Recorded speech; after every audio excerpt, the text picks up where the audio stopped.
Здравствуйте, мои дорогие друзья, представители знака зодиака Скорпион. Второй прогноз. Октябрь 2025. Знаки судьбы. События октября и чего в целом ждать от октября месяца. У нас сегодня две колоды. И первая – это колода Ленорман, которую прорисовал Чиро Маркетти. И мы достанем три карты, как три знака судьбы. Планетарно складывается такая конфигурация, мои дорогие скорпионы, что октябрь – это время вашей силы. Какой силы? Вы и так, вы сильные люди. А здесь несколько все иначе. Это представьте, как посмотреть в зеркало и увидеть не только себя в дне сегодняшнем, увидеть себя в зазеркалье. Позволить скрытым эмоциям вырваться наружу и превратить их опять же в силу. Не бояться глубины. В этом тоже вы находите силу. Это даже в отношениях, знаете, может, по крайней мере, проигрываться, когда позволит себе быть уязвимым с любимым человеком, проговорить какие-то очень важные темы, разговоры, понять, что беспокоит, волнует вас. Поверьте, если это ваш человек, он вам откликнется такими же эмоциями или такими же чувствами. Это все сближает. Но я должна сказать, что есть еще и такой момент, когда вы можете уйти с головой в работу. Буквально как будто отгородиться от мира, и лучше я сейчас посвящу время именно каким-то трудовым процессам или, может быть, в сфере ваших достижений из-за амбиций и упустить очень доброе время построения именно личной жизни, личной истории. Поэтому даже для работы, если у вас такой загруженный график, обозначьте, установите вот эти самые четкие границы. Личная жизнь. Здесь на первом плане все же хочется сказать так. И искренность – это то, что мы ищем и не всегда находим. Это то, что может быть для вас. Посмотрите, как раз шестерка червей. Победы в личной жизни какие-то. Или вот эти сложные пусть диалоги, но откровенные. Они приносят взаимопонимание, усиливают вас. И, знаете, если действительно нам судьба подарила такого партнера, который с нами словно на одной волне, мы можем быть бесконечно счастливы. И это те будут тогда отношения. Тут могут быть и отношения, как проходят проверку на прочность. Те, которые на далекую дистанцию, по звезде лет 10-20. Вот, может быть, и есть что прояснить. Но это не через настойчивость какую-то, а через откровенность. Ладно, идем с вами дальше. Достанем три карты. Ну, почему-то вот это важно будет для вас. Три карты, как три знака судьбы. Какие сферы, может быть, или вопросы нам обрисуют карты, где вы будете принимать важные решения. Или решать что-то. Или решитесь на что-то, кто знает. Узнаем. Итак, а на колоде Таро мы продолжим наш расклад. И первая карта, что нового идет на ваш порог. Какие энергии входят в вашу жизнь? В чем вы поставили точку, оказывается, продолжение следует. Ну, или, в принципе, что будет продолжаться. И, конечно, по основным сферам жизни давайте с вами узнаем. И первое – это у нас сфера отношений, личной жизни и любви. Сфера финансов, энергия денег. И сфера работы, достижений ваши, у кого-то документы, у кого-то, может быть, и обучение. Давайте будем узнавать, что же там как первый знак судьбы. Ну, все то, что я сказала. У вас сильная позиция. Ну, вот, может быть, свою какую-то уязвимость или то, что, может быть, знаете как, когда вы остаетесь один на один, что вам приходит на ум? Или что из каких-то вы, может быть, воспринимаете как слабость моего характера или какая-то точка, которая вот как триггер для вас, и вы старательно где-то это обходили. Вот здесь это самое время сделать это своей силой. Позволить себе и быть уязвимым, но это не значит слабость, отнюдь нет, а наоборот, мы как бы усиливаем свои собственные позиции, потому что мы не боимся как бы заглянуть в глаза собственной тени. Но в целом, если мы немножко оставим философию, правда, сильная позиция. Чиромаркетти прорисовал белого медведя. Белый медведь из всех остальных медведей — это самый сильный. Конечно, у кого-то из вас будет такая кульминация по части работы. И правда, может быть, работы много или каких-то согласований. Вполне вероятно, это вы окажетесь в другом обществе, среди сильных мира сего, ну или какое-то окружение тут может меняться, или, в принципе, для решения некоторых тем больше будет контактов с теми людьми, которые стоят на другой лестнице иерархии. И у кого-то это может быть как чиновники или представители даже законной власти. Но ваша сила от начала до конца. Но и также и люди такие могут быть. Но для вас все равно предвещается победа какая-то. Почему? 15. А если мы соединим, мы получим в сумме 6. А 6 — это всегда число победы. 10 — треф. Или как десятка жезлов. Да, усталость, много работы. Может быть, эмоциональное где-то напряжение, физическое напряжение. Но очень хорошо снимает как и стресс, так и напряжение, когда у нас есть любимый человек. Или есть тот человек, который нас любит без каких-то условностей. Поэтому личная жизнь все равно, она у вас тема номер раз. Давайте второй откроем знак судьбы. Еще раз 6. Несмотря на то, что это карта тучи, тучи уже рассеиваются. Не надо себя держать в ежовых рукавицах, мои дорогие. Может быть, и есть какие-то нерешенные задачи, но ведь это тучи, это не есть что-то постоянное, уже выглядывает солнце. Это может быть как аллегория к тому, что есть те дела, вопросы, которые всегда будут. Ну, одни сменяют другие какие-то задачи. И не будет, когда, вы знаете, словно мы все решили, успокоились и сели отдыхать. Нет, вот наша жизнь, она во все проявление, включается, наших событий. То есть я и хотела сказать, что, несмотря даже на какую-то турбулентность или, может быть, напряженный период, мы все равно должны для себя находить какую-то минутку или минутку для своего творчества. То, о чем приятно думать, то, чего мы хотим, как цель, может быть, поставили и идем к своей мечте. Могут быть какие-то, нюансы, которые от вас потребуют, правда, может быть, перемещение по чиновникам. Или, где-то и вашей силы. Вот вы, люди, которые обладаете какой-то волшебной интуицией, мои дорогие. И вот интуиция вам будет давать правильные подсказки на весь период осени. Потому что не все в течение осени можно понять умом или с позиции логики осознать. Интуиция вам дает правильное направление, чему следует уделять внимание, поэтому слушайте ее. И даже если вот эти тучи на теперешний какой-то этап, это вот как знак судьбы, прими во внимание, что ты еще просто чего-то не видишь. Ну, как туча, которая заслоняет солнце. Но это временное явление. И, может быть, кстати, на вас, именно на вашу персону устремятся взгляды вашего окружения. Вам может показаться, что люди от вас как будто чего-то ждут. Может быть, какой-то фразы такой вот, знаете, ёмкой, состоящей из немногих слов, но которая будет отображать или будет как раз давать решение какого-то вопроса. Здесь вот эти амбиции, они могут быть ну, как бы подстегиваться еще и отчасти вашим окружением. Или среди каких людей вы находитесь тоже. Может захотеться соответствовать. А вы и так сильны, тут никому ничего не надо доказывать. Будьте просто сами собой.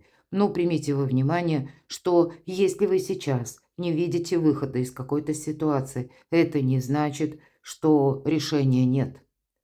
Пройдет, может быть, несколько дней, поверьте, и вы на этот вопрос или проблему посмотрите совершенно иначе.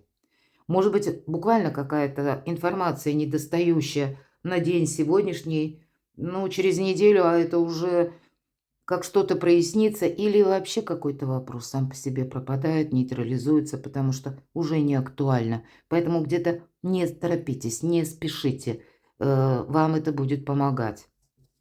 Третий знак судьбы. Ну, правда, интуиция, когда Луна выпадает, есть еще 1000 неопределенностей. Может быть, и вы интуитивно, когда все просчитаете, по прошествию времени, вы убедитесь в том, что надо было мне себя самого слушать еще лучше, потому что Часто даже несмотря на то, что есть такие интуитивные подсказки, а у нас начинаются сомнения, мы же не верим. Вот, кстати, туча — это где-то про сомнения. Когда мы можем подзастрять в каком-то самокопании или начать вспоминать что-то из прошлого, а вот раньше не получилось, да и ладно, так это было когда-то, а теперь-то уже другие энергии. Сейчас совершенно другая ситуация. Поэтому не ориентируйтесь на прошлые методы, мои дорогие скорпионы. Слушайте свою интуицию, снова повторяю, от начала до конца. Первая карта «Медведь» говорит о том, что у вас сильная позиция. И даже если, ну, вы, может быть, хочется отгородиться от мира именно из-за того, что в какой-то теме вы считаете, что вы уязвимы, или вам не хватает знаний, или вы боитесь проявить свои чувства. Думаете, что чувство — это слабость. На самом деле это не так. И аркан Луна — это, знаете, тепло домашнего очага. Это наши близкие, это эмпатия. Это на уровне чувств, взаимопонимания с партнером. Может быть, и правда у кого-то дела семейные или даже дела с вашими родственниками. Может быть, это те дела, которые требуют даже каких-то согласований. Может быть, и юридических консультаций. Именно потому, что что-то запутано. Но тогда не сомневайтесь, вы это все разрулите, мои дорогие скорпионы. Единственное, я бы сказала, и еще раз, интуицию слушайте. Тут скорее может быть какой-то альтернативный вариант или, по крайней мере, каким путем пойти. Вот здесь вам будет интуиция давать правильные подсказки. Хорошо, что нового идет на ваш порог, давайте с вами узнаем. Какое-то решение. Может быть так, по тузу жезлов. Это может означать, как и какая-то новость, информация, которая спешит буквально в вашу жизнь или приходит в вашу жизнь, на ваш порог. Может быть, это связано с жилищем буквально или с вашей личной жизнью, но это потребует и вашего, опять же, решения, ну и решимости. Ну, решимости у скорпиона не занимать, но, видимо, есть какая-то очень важная тема. Я часто говорю, туз жезлов — это, знаете, вот как какое-то наше очень весомое решение, которое делит нашу жизнь на период до и после.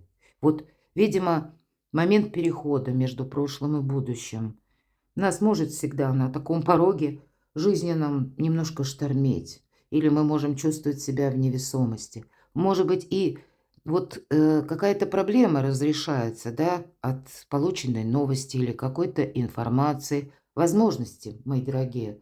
Но это те возможности, от которых мы тоже можем растеряться, потому что мы так раньше не поступали, а прежние шаблоны лучше даже не использовать. Ну, вот такая задача. Давайте узнаем, какие новые энергии идут в вашу жизнь. Какие, в принципе. Но опять же про интуицию. Карты как сговорились, что на самом деле. И все то, что я говорила до карт, верьте самому себе. Да, может быть, и есть какая-то тема у кого-то по части личной жизни. Тайная женщина, мои дорогие мужчины, правда. Но это именно та, с которой хочется быть. И не оставишь что-то на потом. И, может быть, уже и умалчивать не хочется. Тут ведь у каждого по-своему. Иногда бывает, нас застаёт любовь, вроде как мы уже в паре, но это вот приходит такое чувство серьезное. Любовь идет под разными флагами, и мы никогда не знаем, когда это с нами произойдет. И очень сложный выбор для кого-то может быть, потому что есть тот человек, который дорог и хочется быть, а есть еще мера ответственности. Вот вы правда можете между чувствами, осознанностью своей, да, вы такие ответственные люди, и вот этими обязательствами, и как поступить. Это энергия, когда мы, знаете, не торопимся какие-то вердикты заявлять. Храните молчание, ведь Верховная Жрица — это первоначально была карта Ля Папесса. Кто смотрит мои расклады давно, уже наверняка это слышал. И на самом деле это факт, конечно, утаивается. Мы сейчас это дело не обсуждаем, потому что очень много популяризировано. И книги, и статьи, и даже фильмы сняты. Ну, поверьте, истина всегда где-то рядом. Но во главе католической церкви много веков тому назад стояла именно женщина. И под мужским платьем она скрывала, что женщина. Тем не менее, ей это не помешало добиться высокого чина. И в годы ее, когда вот именно она была, занимала этот верховный пост, люди, ну, по крайней мере, это те источники, я разные перечитала, больше было гармонии, было больше, ну, чуткости, что ли, к человеку. Правда, недолго период длился, 2 года и 5 месяцев, но она скрывала именно. И у вас это выпадает на какие новые энергии идут в вашу жизнь. Но есть, видимо, какие-то темы, о которых нужно, знаете, самому себе или самой себе сказать «пора», а до поры до времени хранить молчание. Здесь, знаете, у кого-то из вас может быть и так, когда вы храните свои отношения, свою любовь. И, может быть, особенно для тех, у кого был печальный опыт, именно потому что раньше времени кто-то узнал, или начали там какую-то тень на плетень наводить, или пошли какие-то сплетни. То есть вот именно ту проблему, которую создали ваше окружение, или вот люди, с которыми вы контактируете, может быть и зависть. Вот у кого-то даже по части личной жизни вы как будете беречь и себя, и отношения. У кого-то не потому, что вы в паре, а потому что вы боитесь, что что-то или кто-то, как, знаете, сапогом в душу влезет и что-то начнет там переворачивать. Но, может быть, до поры до времени есть темы, которые нужно продумать, но все равно впереди у нас туз жезлов. Решение и решимость. Мы этого не можем отменить. Ладно, а что же будет продолжаться? Может быть, из прошлого, а может быть, это то, что вы уже простились. Королева жезлов тут. Вы знаете, тут всегда по этой карте, это, кстати, позиция сильного человека. И королева жезлов наиболее сильна в правильной работе с информацией, раз, и распоряжением деньгами, два. Прежде много раз жизнь ей ставила каких-то барьеров, много раз как будто ставила и ее саму на колени. В итоге вот она научилась жить совершенно по-новому. Да, она умеет хранить паузу, она умеет хранить молчание, да, вот это. И поэтому ей доверяют секреты, и она их торжественно хранит, и свои, и чужие. И благодаря именно этому она располагает больше информации. Ну, раз ей люди приносят информацию, значит, можно проанализировать в каком-то более крупном объеме.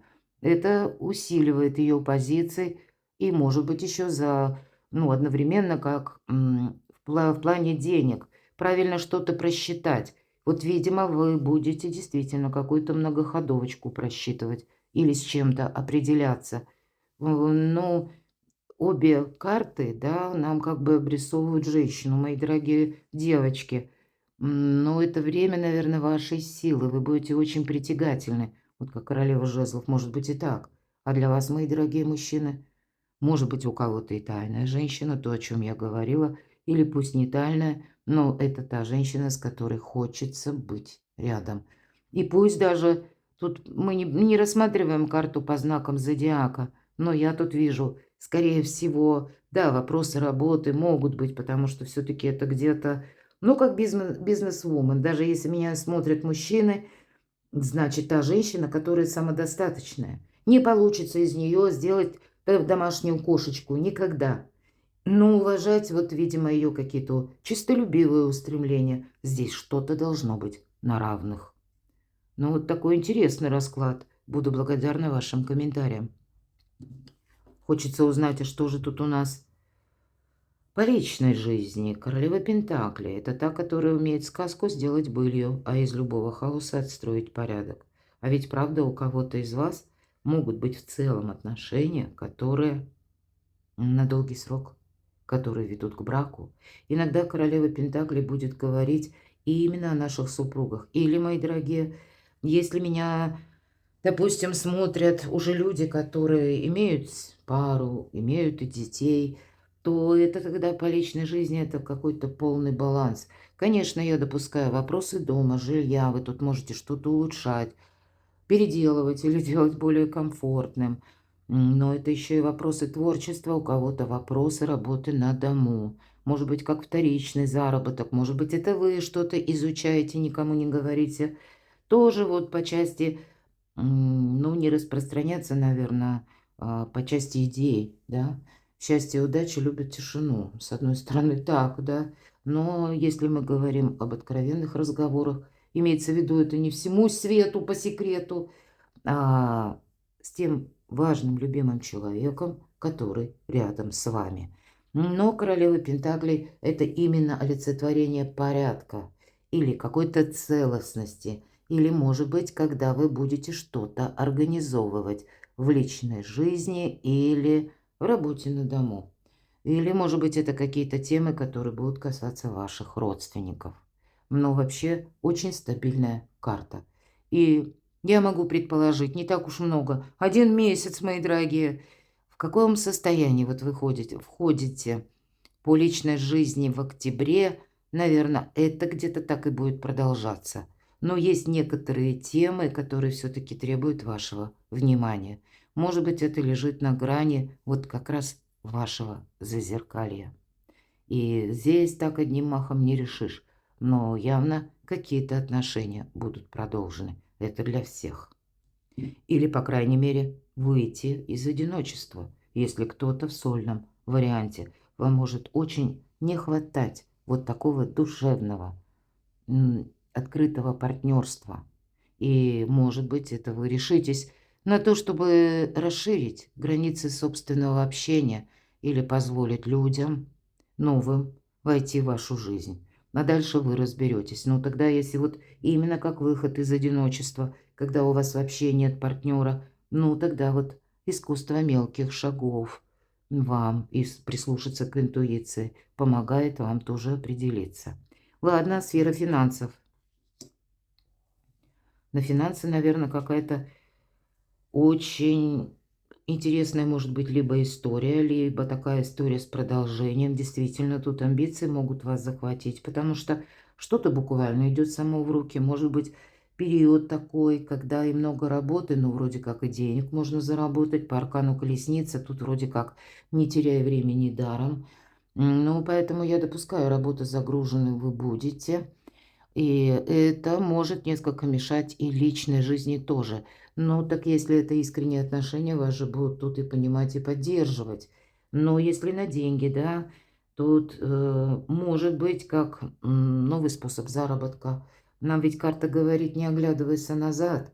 А если вам необходимы какие-то знания, значит, требуется срочно изучить что-то. Как будто вам это добавляет дополнительных каких-то сильных позиций или умения разобраться в каком-то вопросе. Мы с вами живем в эпоху перемен. И тут где-то мы ожидаем, что осенью, ну, может быть, некоторый переход или нам заявлено будет о новых системах взаиморасчета, цифровых, именно электронных. И я могу такое допустить. Это будет неизбежно, потому что Уран в Близнецах уже стабильно где-то с 26 апреля 2026 года Уран окончательно окажется в Близнецах, а в Тельце он будет во 2-м доме гороскопа, и это финансы. Поэтому мы ожидаем. Близнецы – это все то, что где-то связано. Интернет, будем говорить, да, или новые цифровые технологии, инновации. И как раз Уран, который революционная, инновационная планета такая, да, и она чувствует себя в Близнецах шикарно. Это не в Тельце, который предыдущие 7 лет так тяжеловесно, неудобно. А тут нет, тут все на местах. Вот как раз 2-й дом гороскопа – это в Тельце вопросы финансов. Это то, что, собственно, или олицетворяет знак Тельца. А вот все то, что связано с пространством, легкостью на подъем, эфир, интернет, цифровые технологии, вот здесь Уран в Близнецах. Поэтому, если мы не... Ну, может быть, какие-то предвестники и есть, это я в плане изучения, обучения или каких-то новых технологий. Вот есть какая-то тема денежная, мои дорогие. Просто у каждого она проиграется по-своему. Кто-то будет изучать буквально, может быть, и крипту, а кто-то будет изучать, как работают эти мессенджеры, правда? Может быть, к примеру, у меня разные люди смотрят. Кто-то пенсию получает, кэш, когда... А теперь там возьмут и что-нибудь отменят, и надо вот приложение какое-то изучить. То есть мы все разные, перекладывайте на себя. Но это, знаете, такой стремительный путь вперед по финансам. Ладно, ваши достижения. Но вот надо зернышко посадить, и вы получите денежное дерево. Карта также говорит, что за этим деревом придется и ухаживать, для того, чтобы получить плоды. Причем побольше этих плодов. Значит, уделять чему-то внимание. Ну и деньги, откуда-то ведь они к нам приходят, поэтому Еще одна карта, которая говорит, что да, загруженность у вас, мои дорогие скорпионы, скорее всего, в октябре будет по максимуму. Видимо, все равно не забывайте о личной жизни. Ну, как-то так вот энергии встречаются. Ну, может быть, и ситуация выбора. Иногда просто семерка говорит о некоторой путанице в нашей жизни, которую нам нужно устранить. Одним словом, организовать как-то вашу жизнь, как вот королева Пентаклей, чтобы времени хватило на все. Перекладывайте на себя, мои дорогие, любимые скорпионы. Я благодарю за то, что вы смотрите мои видео, за ваши искренние комментарии. Оставайтесь со мной. И будьте счастливы, будьте любимы всегда.